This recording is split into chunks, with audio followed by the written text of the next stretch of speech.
Hey guys, and welcome to the Working Money Channel. So we got the crypto market here, market cap at 352.6 billion, Bitcoin dominance 57.5. Not much has changed since yesterday.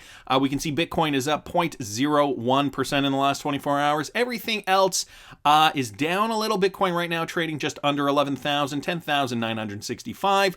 Ethereum 380 and XRP 0.248. So just under a quarter. Polkadot is up to number 5 spot. Bitcoin Cash number 6. Binance Coin number 7. Chainlink number 8. We are going to see a lot of these coins shuffling in the next coming months. As you can see, their market caps are relatively similar. I mean, off by a bill or so, but not a lot of movement, even though we are seeing some red, not by much. Everything is, just kind of chilling right now in this zone. We're not seeing much movement, low volume. This is XRP on the daily. And I bring up Bitcoin. You can see the same is kind of happening here. Bitcoin, not too much volatility. We've just been seeing it move up slowly. No sharp moves up. Are we going to see it come back down again, go back under that $10,000 mark? Are we going to see some investors gobble up more Bitcoin, and will that bring the rest of the crypto market down? Right now it's looking like that could be a possibility. Not a lot of investors are interested in buying right now, but not a lot are interested in selling. So it just takes one move at this point in order to move the market up or down. I thought this was kind of funny. This from Genie at Reborn13 on Twitter. Something doesn't add up here. When the government is $22 trillion in debt and has the audacity to give you a credit score? Yeah, that kind of doesn't make sense, does it? The market right now, the stock market, I'm saying, has rebounded a little, but yesterday we did see some downward movement. This is the S&P 500 on the daily. You can see it, the market is trying to climb up. This move actually looks similar. What we have seen looks similar to this. So it could still rebound, climb its way back up. But we are seeing heavy selling pressure on the stock market. Basically, the stock market is going to be an indicator of what happens with Bitcoin and precious metals as well.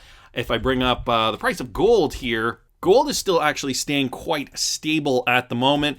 We are seeing this bullish pennant form and continue. Okay, gold and what's silver looking like these days? Silver, same kind of thing, okay? Bullish pennant still forming, so these precious metals still looking great. And James Rule XRP at Rule XRP on Twitter brought this up. It is from Zero Hedge. The ultra wealthy are selling billions of dollars in stock. Guys, this is continuing to happen as the markets have rebound off its lows back in March. The world's super wealthy are jumping at a chance to offload billions of dollars in stock, while global central banks, and most notably the Federal Reserve, keeps a bid under the market and acts as a Mr. Magoo-like counterparty. The investors have been prompted to sell by market volatility over the last 2 weeks, which appears as though it could be signaling an end to the V-shaped recovery. This has likely spooked the ultra-wealthy into taking some cash off the table, and then it gives some details about that. Stock market valuations have climbed considerably. Regardless of fundamentals, volatility has been increasing. So what is this telling us with regards to the S&P 500, with regards to the Dow Jones Industrial Average? Okay, this is artificially inflated. If these guys are taking their money off the table, that means something serious is happening. Many of the world's super rich have their wealth disproportionately tied up in company stock. For example, Jeff Bezos' Amazon shares are worth $172 billion of his $186 billion net worth. So put that into perspective there. If Amazon went to zero, not to say it will because it still is a company that has value, but if Amazon even lost 75% of its stock value in a crash, Jeff Bezos' net worth would go down considerably. For Mark Zuckerberg, Facebook stock makes up almost all of his $103 billion net worth. So again, guys, just putting things into perspective here. A few weeks ago, we also heard about Tim Cook taking his money out of Apple shares. He is the CEO of Apple, took his money off the table as well. So what I tell people that want to get into stocks right now, I wouldn't touch them with a 10-foot pole. Gold, silver, and crypto, that's it for me. Gonna keep moving though. This from XRP Crypto Wolf with regards to instant payments. Instant payment systems should become the new normal by the end of 2021. So this with regards to the EU to introduce crypto asset regimes by the year 2024. The European Union will introduce new rules within 4 years to make cross-border payments quicker and cheaper through the use of blockchain and crypto assets like stablecoins. 2 EU documents showed the European Commission is due to set out its strategy for encouraging greater use of digital finance at a time when 78% of payments in the Eurozone are still done in cash. It also wants a rapid shift to instant payments generally, as pandemic lockdowns showed the growing role of cashless payments. The EU executive will present a draft law to clarify how existing rules apply to crypto assets and set out new rules where there are gaps, the document said. By 2024, the EU should put in place a comprehensive framework enabling the uptake of distributed ledger technology, DLT, and crypto assets in the financial sector, the document said. It should also address the risks associated with these technologies. Stablecoins, a type of cryptocurrency often backed by traditional assets, leapt onto policymakers' agenda last year with the Facebook thing, as we know. Brussels also wants to make it easier to share data within the financial sector to encourage competition and a wider range of services while uploading the principle of same risk, same rules, same regulation, the document said. So this is all supposed to roll out by 2024 and be finalized, I suppose, by 2024. And they say here, by 2024, the principle of passporting and a one-stop shop licensing should apply in all areas which hold strong potential for digital finance, it said. Instant payment systems should become the new normal, guys, by the end of next year, 2021. So instant payments, guys, by the end of 2021, this means a new wide variety of DLT integration using stablecoins and what I assume will be RippleNet technology. Now, will all cryptocurrencies be regulated at this point in time to allow for instant settlement, to allow for banks, for example, to be able to hold XRP on their books? That still isn't clear, not as of yet. But this is a step in the right direction, and even if we do see this type of integration at this moment of time, and if we see this become the new normal, as they've put it in quotes, by the end of 2021, I don't see how RippleNet and XRP wouldn't be a part of that system at that moment in time. So we just got to step back, hope that regulators are doing the right thing in the background, and wait. It's all we can do at this moment, guys. Hold our XRP and wait. And I know you guys saw Vechain moving up yesterday. We saw a significant move for Vechain here. I'll put it on the hourly just to show you guys we saw that significant bump up. Now it's come back down, trading at about 0.014. And I have a feeling I know why. Another one here, guys, from James Rule XRP. Pack your vet bags if you are breathing and can read this article, because it looks like Vechain is going to the moon. Vechain to supply blockchain tech for Chinese food safety group that includes none other than the biggest fast food chain on planet Earth, McDonald's, guys. The Vechain Foundation has become the first blockchain-based entity to join the China Animal Health and Food Safety Alliance, CAFA. According to a Thursday Medium blog post, Vechain joins the 130-strong member group as its only public blockchain technology provider and will further provide technical and infrastructural support for member firms. CAFA is a government-backed organization that falls within the purview of the Ministry of Agriculture of the People's Republic of China and includes of some of the world's most recognizable brands such as McDonald's and IBM. According to the post, CAFA intends to build a farm-to-table traceability system across China that would record the various stages of the food supply process on the blockchain in order to build trust with customers. China has suffered a number of scandals involving food safety, as we know. Food safety and traceability is one of the more important things for people's health that Vechain can help solve. So they were involved in a few scandals or lack of it, such as counterfeit baby milk, and frying oil containing carcinogens. That's just disgusting. CAFA sets out to prevent such incidents from occurring as well as to ensure animal health. Vechain will assist the alliance in the development of its platform by connecting member organizations within China's food supply chain and offering technical support. So this consortium is huge. It includes McDonald's, and I believe that here are some more of the participants in this. Sorry, I should first say this from Crypto Vegeta at V4 Vechain on Twitter. How Vechain will act in this alliance: basically all these 130 companies will open a store in Vechain Thor blockchain. Can you imagine how big this is? Vechain will be Amazon 2.0. It certainly will be one of them within the sector that they are striving to solve problems in.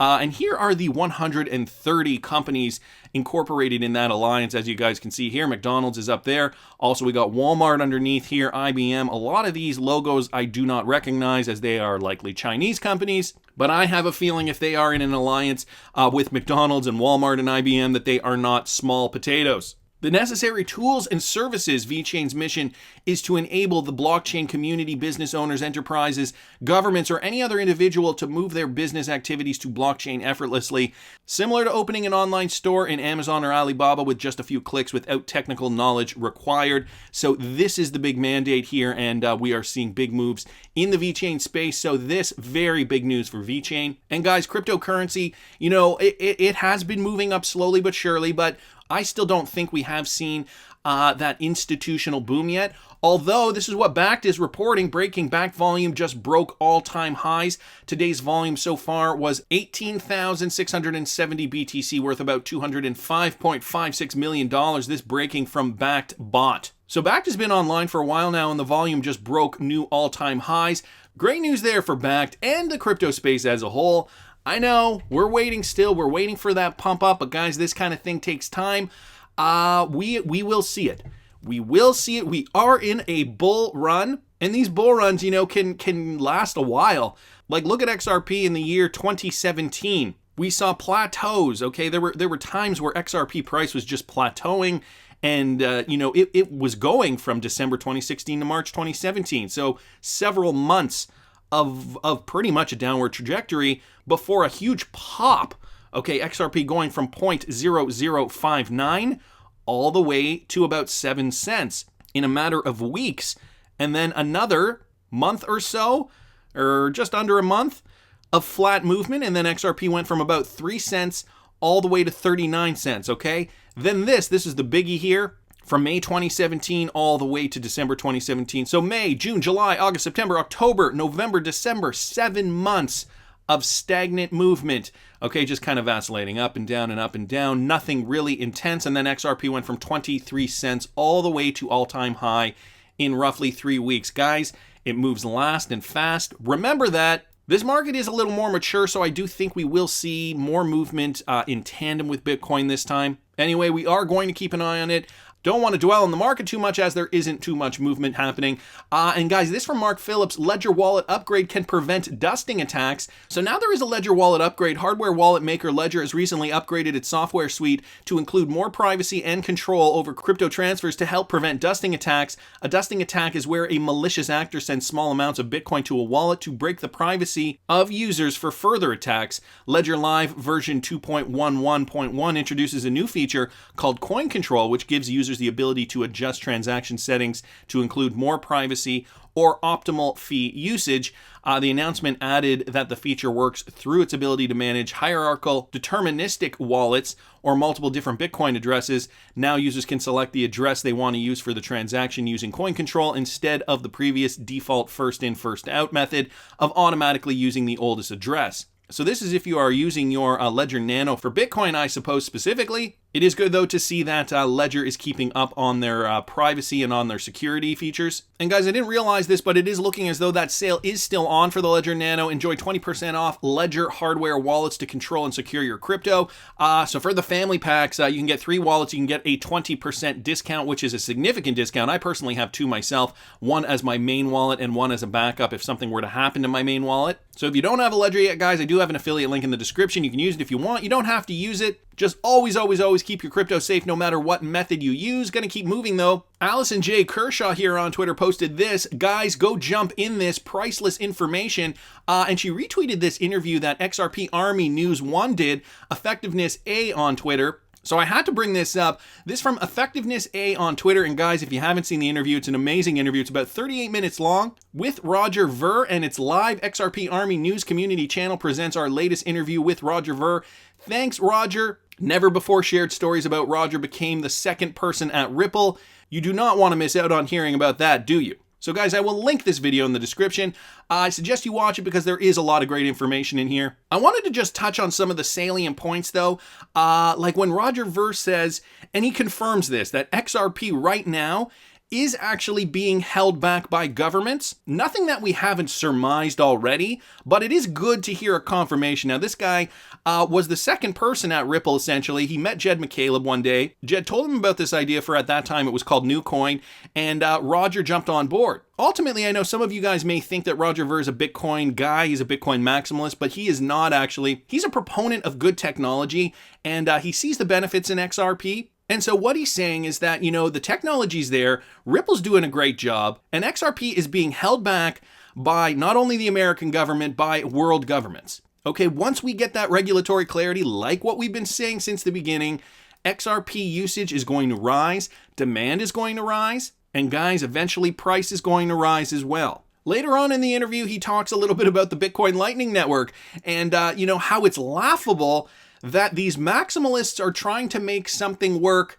where the technology is just inherently flawed or just actually antiquated. It's old tech that they're trying to retrofit, that they're really trying to make be as good or as fast as XRP, but realistically, it just ain't working. So he laughs a little bit about this. He encourages people to, pick a cryptocurrency, and he isn't just promoting XRP in this interview. He does suggest, people should really look at cryptocurrencies, see what best works for them, for their purpose, which I thought was kind of an interesting idea, and utilize that, to transfer value. Basically, his thing is he's a libertarian. He doesn't see the need for government interference in people's lives, and therefore people should be their own banks. If people want to exchange value with XRP, he says, it's one of the best methods. It's one of the quickest, one of the cheapest. That to him is beneficial. But people might want to use Bitcoin for something else, or Ethereum, or Monero, or what have you. He says people should have a choice and that everybody should be able to choose what they want to transact in, and that should be a personal choice. Another thing that I found really, really interesting about this interview with Roger was that he says, what Bitcoin was set out to do, XRP, and we've heard this before, XRP is now more like Bitcoin than Bitcoin is, which is kind of funny and ironic in a lot of ways. Bitcoin had set out to be that method for payments, and now XRP is actually doing that job, and it's doing it better than Bitcoin. It's doing it faster, cheaper, more efficiently, and Bitcoin is trying to keep up at its own game, but alas, cannot. So he has a big laugh over that with XRP Army News. Anyways, guys, I just wanted to highlight a few tidbits from this video. Really, really good video. I suggest you watch it. And finally, from Reddit here, for some of you guys who may not know this already, does the price of XRP need to be high for efficiency? And I've talked about this a lot on this channel. I don't know how many of you guys know this, but it's with regards to this Michael Arrington transfer of $50 million at a cost of 30 cents. And some people are asking this, and actually this is quite a legitimate question. I remember reading a tweet about Michael Arrington transferring $50 million at a cost of 30 cents. But David Schwartz also tweeted that higher prices mean that the same sized payments will move faster. Question: if Michael Arrington was able to transfer $50 million in 3 to 5 seconds at a cost of 30 cents, why does the XRP token price even need to be priced higher? And the answer to that is simple. Right now, we just aren't seeing the demand. And we aren't seeing the demand because, as Roger Ver mentions at the beginning of this interview, we are being held back by regulatory clarity. So there isn't that much demand for XRP right now. Once that regulatory clarity hits, more demand for XRP will occur because more transactions will be made. Therefore, if more demand for XRP occurs, that means the price will go up because there isn't enough XRP in the ecosystem to fulfill demand. So the price of XRP goes up, and this is what Ripple wants to do organically. And so my point is, Michael Arrington can do this because there is a lot of XRP in the ecosystem right now, so he can source $50 million worth of XRP very, very easily. Because there aren't 50, 100, 1,000 other entities trying to source $50 million at the same exact time. That's why he can do it right now for 30 cents. If you guys didn't remember, David Schwartz says if you need $1 million worth of XRP to make payments and the market price is $1 million, the price of XRP doesn't affect anything. However, higher price means that the same size payments will move the market less, making them cheaper, so higher is better. If you need to make a $1 million payment and XRP is worth $1, then you need 1,000,000 XRP. But if XRP is worth $1 million, then you need 1 XRP. Think about that for a second. If you need less XRP to make your payment, more people can make higher payments, and that, guys, is the theory behind the high price of XRP, why it'll rise based on demand, and why the regulatory clarity is a key to that. So I wanted to thank this user here on Reddit, MJ2025. Also wanted to thank Allison Kershaw for posting this, and of course XRP Army News 1 for this amazing interview with Roger Ver. Guys, this XRP pressure is being held down, but once regulations are clear, the sky will be the limit. That's just my opinion, but I want to hear what you guys think. Please subscribe to the channel if you haven't already. Like the video if you like the content I'm providing. I always love hearing your comments. See you in the next one, guys.